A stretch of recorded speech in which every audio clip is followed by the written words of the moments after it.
Dear students, International Economicsന്റെ മറ്റൊരു ക്ലാസ്സിലേക്ക് എല്ലാവർക്കും സ്വാഗതം.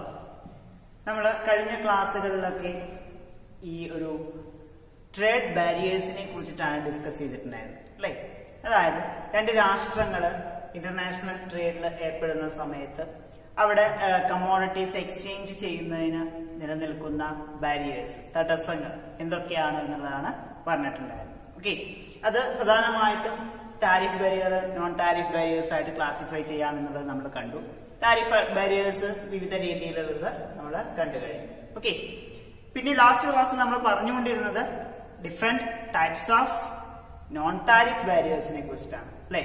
അതായത് നികുതി ഇതര തടസ്സങ്ങൾ എന്തൊക്കെയാണ് എന്നുള്ളതാണ് നമ്മൾ പറഞ്ഞിട്ടുണ്ടായിരുന്നത്. അതിൽ പ്രധാനമായിട്ടും ഡിസ്കസ് ചെയ്യുന്ന സമയത്ത് നമ്മൾ കണ്ട ഒന്നാണ് quota. Today we are going to discuss about what is quota and what is dumping. ഈ രണ്ട് കാര്യങ്ങളാണ് നമ്മൾ ഇന്നത്തെ ക്ലാസ്സിൽ ഡിസ്കസ് ചെയ്യാൻ വേണ്ടിയിട്ട്, പരിചയപ്പെടാൻ വേണ്ടിയിട്ട് പോകുന്നത്. ഓക്കെ, അപ്പോൾ എന്താണ് കോട്ട എന്ന് പറയുന്നത്? A quota is a quantitative limit on the amount of goods that can be imported. അല്ലെ? കഴിഞ്ഞ ക്ലാസ്സിൽ നമ്മൾ പറഞ്ഞു കഴിഞ്ഞതാണ് കോട്ട എന്ന് പറഞ്ഞു കഴിഞ്ഞാൽ എന്താ? ഫിസിക്കൽ യൂണിറ്റ്സിന്റെ അല്ലെ, കമ്മോഡിറ്റീസിന്റെ ഫിസിക്കൽ യൂണിറ്റ്സിന് മുകളിൽ നിയന്ത്രണം, ഇമ്പോർട്ട് ചെയ്യുന്നതിന് വേണ്ടിയിട്ട് നിയന്ത്രണം ഏർപ്പെടുത്തുന്നതിനാണ് എന്ന് പറയാം കോട്ടാസ് എന്ന് പറയുന്നത്. Okay, it is A quantitative limit on the amount of goods that can be imported. Import ചെയ്യുന്നതിന് വേണ്ടിയിട്ട് ഇത്ര കമ്മോഡിറ്റീസ് മാത്രം അല്ലെങ്കിൽ ഇത്ര ക്വാണ്ടിറ്റി മാത്രം ഇമ്പോർട്ട് ചെയ്യാൻ സാധിക്കുള്ളൂ എന്നുള്ള രീതിയിൽ എന്താ ഒരു പരിധി നിശ്ചയിക്കാം. ദാറ്റ് ഈസ് കാൾഡ് കോട്ട. Then putting a quota on a good creates a shortage. അപ്പൊ ഈ കോട്ട ഇമ്പോസ് ചെയ്യുന്ന സമയത്ത് ഒരു കമ്മോഡിറ്റിയുടെ മുകളിൽ കോട്ട ഇമ്പോർട്ട് ചെയ്ത് കഴിഞ്ഞാൽ എന്താണ് അവിടെ സംഭവിക്കുക? ഇറ്റ് ക്രിയേറ്റ്സ് എ ഷോർട്ടേജ് അല്ലെ? ആ ഒരു ഫോറിൻ കമ്മോഡിറ്റി ആണെന്നുണ്ടെങ്കിൽ ആ ഫോറിൻ കമ്മോഡിറ്റി ഡൊമസ്റ്റിക് ആയിട്ട് വിൽക്കുന്നതിൽ എന്താണ്? ഷോർട്ടേജ് നേരിടും. അതിന്റെ ആ ഒരു കമ്മോഡിറ്റിയുടെ സപ്ലൈയിൽ കുറവ് സംഭവിക്കും. Okay, which causes the price of the good rise and also domestic producers to raise their prices and expand the production. അപ്പൊ ഇങ്ങനെ ഒരു കോട്ട ഫിക്സ് ചെയ്യുക വഴി അത് ഡൊമസ്റ്റിക് ആയിട്ടുള്ള പ്രൊഡ്യൂസേഴ്സിന് എങ്ങനെയാണ് ഗുണകരമായിട്ട് മാറുന്നത്? which causes the price of the good rise അല്ലെ? അതായത് ഷോർട്ടേജ്, അന്താരാഷ്ട്ര വിപണിയിൽ ഇമ്പോർട്ട് ചെയ്യുന്ന കമ്മോഡിറ്റീസിൽ എന്തുണ്ടാകുന്നു? ഷോർട്ടേജ് സംഭവിക്കുന്നു. ഷോർട്ടേജ് സംഭവിക്കുക എന്ന് പറഞ്ഞു കഴിഞ്ഞാൽ സ്വാഭാവികമായിട്ട് അതിന്റെ പ്രൈസ് വർദ്ധിക്കും അല്ലെ? പ്രൈസ് വർദ്ധിച്ചു കഴിഞ്ഞാൽ എന്താ? ഡൊമസ്റ്റിക് ആയിട്ട് ആ കമ്മോഡിറ്റീസ് പ്രൊഡ്യൂസ് ചെയ്യുന്നവരുണ്ട് എന്നുണ്ടെങ്കിൽ ആ ഒരു ഉയർന്ന വിലയ്ക്ക് ഡൊമസ്റ്റിക് ആയിട്ട് അവർക്ക് വിൽക്കാനായിട്ട് സാധിക്കും. ആ ഒരു രാഷ്ട്രത്തിനകത്ത് വിൽപ്പന നടത്താനായിട്ട് സാധിക്കും. സോ അപ്പൊ അത്തരത്തില് ഉയർന്ന വിലയ്ക്ക് രാഷ്ട്രത്തിനകത്ത് വിൽപ്പന നടത്തുമ്പോൾ അത് ആർക്കാണ് ഗുണകരമായിട്ട് മാറുന്നത്? ഡൊമസ്റ്റിക് പ്രൊഡ്യൂസേഴ്സിനാണ് അല്ലെ? ആ ഒരു രാജ്യത്തിനകത്ത് ഉൽപാദനം നടത്തുന്ന ആളുകൾക്കാണ് കൂടുതലായിട്ട് അതിന്റെ ഗുണം ലഭിക്കുക. ഓക്കെ, അപ്പോ ഇതാണ് കോട്ട കൊണ്ടുണ്ടാവുന്ന ഒരു ഇക്കണോമിയിൽ ഉണ്ടാവുന്ന എഫക്ട് എന്ന് പറയുന്നത്. ഓക്കെ, അപ്പൊ കോട്ട ഇമ്പോസ് ചെയ്യുന്ന സമയത്ത് കമ്മോഡിറ്റീസിന്റെ ഷോർട്ടേജ് സംഭവിക്കുന്നു. ഷോർട്ടേജ് സംഭവിച്ചു കഴിഞ്ഞാൽ സ്വാഭാവികമായിട്ട് പ്രൈസ് വർദ്ധിക്കുന്നു. പ്രൈസ് വർദ്ധിച്ചു കഴിഞ്ഞാൽ എന്താണ്? അത് സാധാരണ അല്ലെങ്കിൽ ഡൊമസ്റ്റിക് ആയിട്ട് പ്രൊഡ്യൂസ് ചെയ്യുന്ന അല്ലെങ്കിൽ ഡൊമസ്റ്റിക് പ്രൊഡ്യൂസേഴ്സിന് അത് ഗുണകരമായിട്ട് മാറും. ഓക്കെ, ദാറ്റ് ഈസ് കോട്ട. Then an import quota is a limit on the quantity of a good that can be produced abroad and sold domestically. Already നമ്മൾ പറഞ്ഞു കഴിഞ്ഞു. And it is a type of protectionist trade restriction that sets a physical limit on the quantity of a good that can be imported into a country in a given period of time. Okay, അത് നമ്മൾ പറഞ്ഞു കഴിഞ്ഞാൽ physical limit വെക്കുക അല്ലെ? എത്ര unit മാത്രമേ import ചെയ്യാൻ സാധിക്കുള്ളൂ എന്നുള്ള ഒരു ലിമിറ്റ് കൊണ്ടുവരുന്നതാണ് കോട്ട എന്ന് പറയുന്നത്. If a quota is put on a good, less of it is imported. Quotas like other trade restrictions are used to benefit the producers of a good in a domestic economy at the expense of all consumers of the good in that economy. Okay, if a quota is put on a good, less of it is imported. Quotas like other trade restrictions are used to benefit the producers of a good in a domestic economy at the expense of all consumers the good that in the economy. Okay, അപ്പോ ഇവിടെ കോട്ട നിശ്ചയിക്കുക വഴി എന്താ സംഭവിക്കുക? Domestic ആയിട്ട് produce ചെയ്യുന്ന ആളുകൾക്ക് എന്താണ് അത് ഗുണകരമായിട്ട് മാറും. നമുക്കിപ്പോ കറന്റ് സിറ്റുവേഷൻ എടുക്കാം. ഇപ്പൊ ഇന്ത്യയിൽ നടന്നുകൊണ്ടിരിക്കുന്ന കറന്റ് സിറ്റുവേഷൻ അല്ലെ? ഇപ്പൊ നമുക്കറിയാം അതിർത്തിയിൽ കുറേയധികം പ്രശ്നങ്ങൾ നടന്നുകൊണ്ടിരിക്കുകയാണ്. ഇപ്പോ ഇന്ത്യ ചൈന അല്ലെ? അപ്പൊ ഇന്ത്യ ചൈന പ്രശ്നങ്ങൾ, ആ ഒരു പൊളിറ്റിക്കൽ ആയിട്ടുള്ള പ്രശ്നങ്ങൾ നിലനിൽക്കുന്നത് കൊണ്ട് തന്നെ നമ്മൾ എന്താണ് എക്കണോമിക് ആയിട്ട് കുറേയധികം നിയന്ത്രണങ്ങൾ, ട്രേഡ് നിയന്ത്രണങ്ങൾ കൊണ്ടുവരികയുണ്ടായി. നമ്മളിപ്പോ അടുത്ത കാലത്ത് കണ്ടത് തന്നെയാണ് കുറേയധികം ആപ്ലിക്കേഷനുകൾ അല്ലെ, മൊബൈൽ ആപ്ലിക്കേഷനുകൾ നിരോധിക്കുന്ന ഒരു അവസ്ഥ ഉണ്ടായി. അപ്പൊ ഈ മൊബൈൽ ആപ്ലിക്കേഷനുകൾ നിരോധിച്ചപ്പോ ഇവിടെ സംഭവിച്ചത് എന്താ? ഇപ്പൊ ഇന്ത്യൻ ആപ്പുകൾക്ക് പ്രിയം ഏറി വരികയാണ്. ഇപ്പൊ ചൈനീസ് ആപ്പുകൾ നമ്മൾ കുറേയധികം ഇവിടെ നിരോധിച്ചു കഴിഞ്ഞു. അപ്പൊ ഇന്ത്യയിൽ ഡൊമസ്റ്റിക് ആയിട്ട് പ്രൊഡ്യൂസ് ചെയ്യുന്ന ആപ്പുകളുടെ യൂസേജ് അല്ലെങ്കിൽ യൂട്ടിലിറ്റി വർദ്ധിച്ചു. അതിനുള്ള കാരണം എന്തുകൊണ്ടാ? അവിടെ ഒരു കോട്ട അല്ലെങ്കിൽ ആ തരത്തിലുള്ള ട്രേഡ് നടത്തുന്നതിൽ ഒരു ബാരിയർ കൊണ്ടുവരുന്നു. ആ ബാരിയർ കൊണ്ടുവന്നത് കൊണ്ട് ഡൊമസ്റ്റിക് ആയിട്ട് പ്രൊഡ്യൂസ് ചെയ്യുന്ന ആളുകൾക്ക് എന്താണ് അത് ഗുണകരമായിട്ട് മാറി. ഓക്കെ, അപ്പൊ ഇത്തരത്തില് കമോഡിറ്റീസിന്റെ മുകളിലായാലും സർവീസസിന്റെ മുകളിലായാലും ഇത്തരത്തിലുള്ള ബാരിയേഴ്സ് വരുമ്പോൾ അത് ആർക്കാണ് ഗുണകരമായിട്ട് മാറുക? ഡൊമസ്റ്റിക് പ്രൊഡ്യൂസേഴ്സിനാണ് ഗുണകരമായിട്ട് മാറുന്നത്. Okay, next is dumping.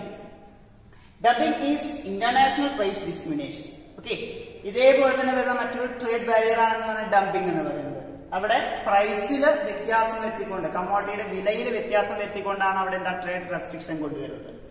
It is an international price discrimination അല്ലെ. ഇന്റർനാഷണൽ മാർക്കറ്റില് കമ്മോഡിറ്റീസിന്റെ വിലയിൽ വ്യത്യാസം വരുത്തിക്കൊണ്ട് വിൽപ്പന നടത്തുന്നതിനെയാണ് പറയുന്നത് ഡംപിംഗ് എന്ന് പറയുന്നത്.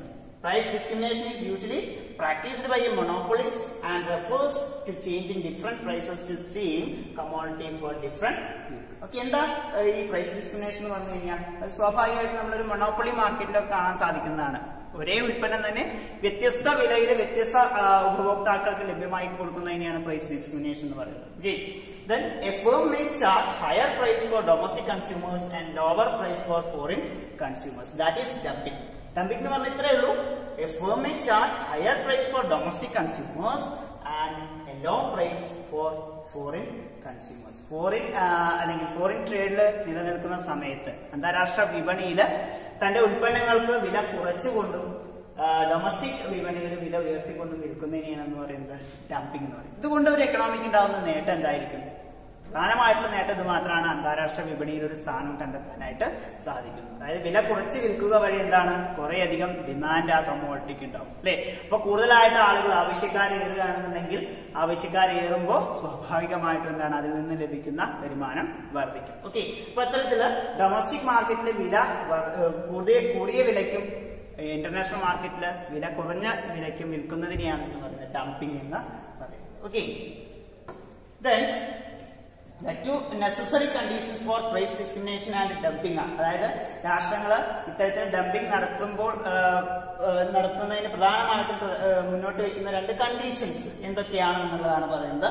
The market should be subdivided and the division should be so effective that the goods sold in the market needs to be resold in the another market. Okay, first condition എന്തായിരിക്കും? ഈ അന്താരാഷ്ട്ര മാർക്കറ്റിൽ വില കുറച്ചുകൊണ്ട് വിൽക്കാൻ സാധിക്കുന്നത് എന്തുകൊണ്ടൊക്കെയാണ്? ഒന്നാമത്തെ കാര്യം പറയുന്നത് markets should be subdivided and the division should be so effective that the goods sold in the market needs to be resold in the another അല്ലെ. മാർക്കറ്റ്സ് സബ്ഡിവൈഡ് ചെയ്തിരിക്കുന്നത്, അതായത് വ്യത്യസ്ത രീതിയിൽ വ്യത്യസ്ത കൺട്രീസുമായിട്ട് എന്താണ് അവിടെ ഒരു കമ്മോഡിറ്റിയുമായിട്ട് ട്രേഡ് നിലനിൽക്കുന്നുണ്ടെങ്കിൽ മാത്രമേ അവിടെ എന്ത് ചെയ്യാൻ ഡംപിംഗ് നടത്താനായിട്ട് സാധിക്കൂ അല്ലെ. ഇപ്പോ ഈ ഡിമാൻഡ് വരുന്ന വേരിയേഷൻസിനൊക്കെ അനുസരിച്ചുകൊണ്ട് ഒരു കൺട്രിയുമായിട്ടുള്ള പ്രൈസിൽ അവിടെ നിന്ന് ഏർണിംഗ് കുറഞ്ഞാലും മറ്റൊരു കൺട്രിയിൽ നിന്ന് ലഭിക്കുന്ന ഏർണിംഗ്സ് വർദ്ധിച്ചു കഴിഞ്ഞാൽ എന്താണ് ആ ഒരു ഗെയിൻ ഫ്രം ട്രേഡ് നിലനിർത്തി കൊണ്ടുപോകാനായിട്ട് സാധിക്കും. ഓക്കെ, അപ്പൊ ഇത്തരത്തിലുള്ള സബ്ഡിവൈഡഡ് ആയിട്ടുള്ള കമ്മോഡിറ്റീസ്, അതായത് അവരുടെ ട്രേഡിന് സബ്ഡിവിഷൻ ഉണ്ടെങ്കിൽ മാത്രമേ അവിടെ എന്ത് ചെയ്യാൻ സാധിക്കുന്നുള്ളൂ ഡംപിംഗ് കൊണ്ടുവരാനായിട്ട് സാധിക്കും. Then next, the price elasticity of demand should be different in each market അല്ലെ. അതായത് ഓരോ മാർക്കറ്റിലും ഓരോ കമ്മോഡിറ്റീസും വിൽക്കുന്ന വിവിധ മാർക്കറ്റുകളിൽ പ്രൈസ് ഇലാസ്റ്റിസിറ്റി ഓഫ് ഡിമാൻഡ് എന്തായിരിക്കണം? വ്യത്യസ്തമായിരിക്കണം. ഓക്കെ, എങ്കിൽ മാത്രമേ ഡംപിംഗ് കൊണ്ട് ഒരു കൺട്രിക്ക് നേട്ടം ഉണ്ടാക്കിയെടുക്കാനായിട്ട് സാധിക്കുള്ളൂ. ഇപ്പോ ഇന്ത്യ ചൈന അതുപോലെ തന്നെ ഇന്ത്യ US തമ്മിലുള്ള ബന്ധം, അവിടെ ഇന്ത്യ US ബന്ധത്തിൽ കൂടുതൽ ഹൈലി ഇലാസ്റ്റിക് ഡിമാൻഡാണ് നിലനിൽക്കുന്നതെന്നുണ്ടെങ്കിൽ അവിടെ ഇന്ത്യയിലേക്ക് US-ൽ നിന്ന് ലഭിക്കുന്ന ഏർണിംഗ്സ് എന്തായിരിക്കും? വളരെ കൂടുതലായിരിക്കും. അതേസമയം ചൈനയിലുള്ള ഇലാസ്റ്റിസിറ്റി ഓഫ് ഡിമാൻഡ് കുറവാണെന്നുണ്ടെങ്കിൽ അവിടെ നിന്ന് ലഭിക്കുന്ന ഏർണിംഗ്സ് എന്ന് പറയുന്നത് കുറവായിരിക്കും. അപ്പൊ അത്തരത്തില് ഈ ഇന്റർനാഷണൽ മാർക്കറ്റിൽ ഒരു സ്റ്റെബിലിറ്റി അല്ലെങ്കിൽ ആ ഒരു സ്റ്റേബിൾ ഇൻകം ലഭിക്കണം എന്നുണ്ടെങ്കിൽ എന്താണ് അവിടെ ഇലാസ്റ്റിസിറ്റി ഓഫ് ഡിമാൻഡ് അത് ഡിഫറെന്റ് ആയിരിക്കണം.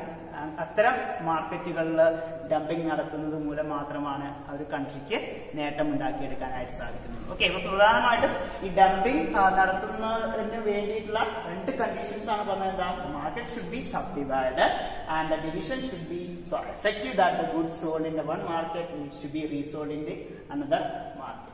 The price elasticity demand should be different in each market. So these are the two conditions. Then പ്രധാനമായിട്ടും 3 തരത്തിലുള്ള ഡംപിംഗ് നിലനിൽക്കുന്നുണ്ട്. അതിൽ ഒന്നാമതായിട്ട് പറയുന്നതാണ് എന്താ, that is persistent dumping, then predatory dumping and sporadic dumping. ഈ മൂന്നും എന്താണ് എന്നുള്ളത് നമുക്ക് നോക്കാം. First one is persistent dumping. It is a continuous tendency of a domestic monopolist to maximize total profits by selling the commodity at a higher price in the domestic markets than foreign markets. Okay, it's a continuous tendency of a domestic market. Like continuous ആയിട്ട് ഒരു കമ്മോഡിറ്റിയുടെ വില മാർക്കറ്റിൽ domestic മാർക്കറ്റിൽ കൂടുതലായിട്ട് വിൽക്കുകയും അന്താരാഷ്ട്ര വിപണിയിൽ കുറഞ്ഞ വിലയ്ക്ക് വിൽക്കുകയും ചെയ്യുകയാണെങ്കിൽ that is called persistent. Continuous ആയിട്ട് ആ കമ്മോഡിറ്റിയിൽ യാതൊരു വില മാറ്റി വരുന്നില്ല. കണ്ടിന്യൂസ് ആയിട്ട് എപ്പോഴും എന്താ ചെയ്യുന്നത്, ഇന്റർനാഷണൽ മാർക്കറ്റിൽ വില കുറച്ച് വിൽക്കുന്നു, ആഗോള അല്ലെങ്കിൽ നമ്മുടെ ഡൊമസ്റ്റിക് മാർക്കറ്റിനകത്ത് കമ്മോഡിറ്റീസിന്റെ വില കൂടുതലായിട്ട് നിൽക്കുന്നു. That is called the persistent dumping. Okay, then next is predatory dumping. It is the temporary sale of a commodity at a lower price, maybe low cost, in abroad in order to drive foreign producers out of business. എന്തിനു വേണ്ടിയിട്ടാണ്? It is temporary sale. അതായത് commodities വില കുറച്ച് അന്താരാഷ്ട്ര വിപണിയിൽ വിൽപ്പന നടത്തുന്നു. എത്ര കാലയളവിൽ? ഇറ്റ്സ് ടെമ്പററി അല്ലെ, കുറച്ച് കാലയളവിലേക്ക് വേണ്ടി മാത്രം. ഓക്കെ, എന്തിനു വേണ്ടിയിട്ടാണ്? Abroad in order to drive foreign producers out of business. അതായത് ഫോറിൻ പ്രൊഡ്യൂസേഴ്സിനെ അല്ലെങ്കിൽ അന്താരാഷ്ട്ര വിപണിയിൽ മറ്റുള്ള വിദേശ ഉൽപാദകരെ ആ ഒരു മാർക്കറ്റിൽ നിന്ന് മാറ്റി നിർത്തുന്നതിന് വേണ്ടിയിട്ട്, അതായത് സ്വന്തം ഉൽപ്പന്നത്തിന് വിപണി കണ്ടെത്തുന്നതിന് വേണ്ടിയിട്ട് കുറച്ച് കാലയളവിലേക്ക് മാത്രം എന്താണ് ഇത്തരത്തില് അന്താരാഷ്ട്ര വിപണിയിൽ കമ്മോഡിറ്റീസിന് വില കുറച്ച് വിൽക്കുന്നതിനെയാണ് നമ്മൾ എന്ന് പറയുന്നത്. That is predatory dumping. Okay, then next is sporadic dumping. Sporadic dumping is the occasional sale of a commodity at below cost at a lower price abroad than domestically in order to unload an unforeseen and temporary surplus of the commodity without having to reduce domestic prices. Okay, ഇവിടെ പ്രത്യേകമായിട്ട് ശ്രദ്ധിക്കേണ്ട കാര്യമാണ് in order to unload an unforeseen and temporary surplus of the commodity. ഇപ്പോ ഒരു ഇക്കണോമിയിൽ ഒരു commodity ധാരാളമായിട്ട് ഉത്പാദിപ്പിക്കാൻ സാധിക്കുന്നു. ഇപ്പോൾ എന്തെങ്കിലും കാരണങ്ങൾ കൊണ്ടാവും. ഇപ്പൊ കമ്മോഡിറ്റി ഒരു നാച്ചുറൽ ആയിട്ട് പ്രൊഡ്യൂസ്, അല്ലെങ്കിൽ ഈ ഡെവലപ്പിംഗ് കൺട്രീസ് ഒക്കെ നോക്കുകയാണെന്നുണ്ടെങ്കിൽ അവിടെ അഗ്രികൾച്ചർ പ്രൊഡക്ട്സുകളൊക്കെ ആയിരിക്കും അല്ലെ. അവിടെ നാച്ചുറൽ ആയിട്ട് കുറച്ച് നല്ല അനുകൂലമായിട്ടുള്ള കാലാവസ്ഥ ഉണ്ടായി കഴിഞ്ഞാൽ എന്താണ് അഗ്രികൾച്ചർ പ്രൊഡക്ട്സുകൾക്ക് നല്ല രീതിയിൽ പ്രൊഡ്യൂസ് ചെയ്യാനായിട്ട് സാധിക്കും. അപ്പൊ അവിടെ ടെമ്പററി ആയിട്ട് കുറച്ച് കാലത്തേക്കെങ്കിലും എന്താണ് ഈ അഗ്രികൾച്ചർ പ്രൊഡക്ട്സുകളുടെ സർപ്ലസ് നിലനിൽക്കുക. അപ്പൊ അത്തരത്തിലുണ്ടാകുന്ന സർപ്ലസ്, ആ സർപ്ലസ് ആയിട്ട് അല്ലെങ്കിൽ ഡൊമസ്റ്റിക് കൺസംഷൻ കഴിഞ്ഞുകൊണ്ട് സർപ്ലസ് പ്രൊഡക്ഷൻ അവിടെ ഉണ്ടാവുന്നുണ്ടെങ്കിൽ അവ അന്താരാഷ്ട്ര വിപണിയിൽ ഒരു വിപണി കണ്ടെത്തുന്നതിന് വേണ്ടിയിട്ട് എന്താണ് അന്താരാഷ്ട്ര വിപണിയിൽ വില കുറച്ച് വിൽപ്പന നടത്താറുണ്ട്. That is called the sporadic dumping. Okay, ഇപ്പൊ എന്താണ് ഒരു ഡൊമസ്റ്റിക് മാർക്കറ്റിനകത്ത് കമ്മോഡിറ്റീസ് സർപ്ലസ് ആയിട്ട് പ്രൊഡ്യൂസ് ചെയ്യാൻ കഴിഞ്ഞു കഴിഞ്ഞാൽ ആ ഒരു സർപ്ലസ് അന്താരാഷ്ട്ര വിപണിയിൽ വിറ്റഴിക്കുന്നതിന് വേണ്ടിയിട്ട് അന്താരാഷ്ട്ര വിപണിയിൽ വില കുറച്ച് വിൽക്കുന്നതിനെയാണെന്ന് പറയുന്നത് സ്പൊറാഡിക് ഡംപിംഗ് എന്ന് പറയുന്നത്. Okay, so this is the 3 kinds of dumping. That is persistent dumping. Persistent dumping നമ്മൾ പറഞ്ഞു എന്താണ്, it is A continuous tendency. ഒരു കമ്മോഡിറ്റി കണ്ടിന്യൂസ് ആയിട്ട് അന്താരാഷ്ട്ര വിപണിയിൽ വില കുറച്ചും ഡൊമസ്റ്റിക് ആയിട്ട് വില കൂട്ടിയും വിൽക്കുന്നതിനെയാണ് പെർസിസ്റ്റന്റ് ഡംപിംഗ് എന്ന് പറയുന്നത്.